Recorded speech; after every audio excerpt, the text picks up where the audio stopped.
সবাইকে স্বাগতম নতুন একটি ভিডিওতে। তো বর্তমান সময়ে আমরা কিন্তু সবাই মোটামুটি ল্যাপটপ কম্পিউটার ইউজ করে থাকি। সো এখন আমাদের কম্পিউটারের কনফিগারেশন কি, আমাদের কম্পিউটার কি ডিভাইস দিয়া তৈরি করা হয়েছে, তো এই বিষয়ে আমরা আমাদের কম্পিউটারে কোনো কিছু জানি না। সো এই বিষয়গুলো কিভাবে আমরা চেক করব বিস্তারিত ভিডিওটির মাধ্যমে জানতে পারবো। সো এই জন্য আপনাকে যেটা করতে হবে, আপনারা আপনাদের কম্পিউটারের উইন্ডোজ আর বাটনে ক্লিক করবেন, একই সাথে প্রেস করবেন।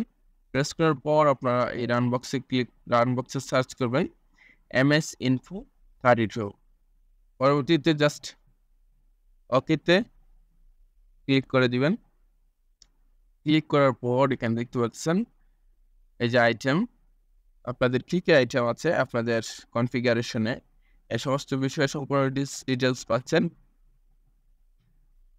এখান থেকে। সো এরকম করে আপনারা আপনাদের সম্পূর্ণ ডিটেলসগুলা কম্পিউটারে দেখতে পাচ্ছেন, কী কী দ্বারা আপনার কম্পিউটারটি তৈরি করা হয়েছে, অর্থাৎ কী কী কনফিগারেশনের মাধ্যমে।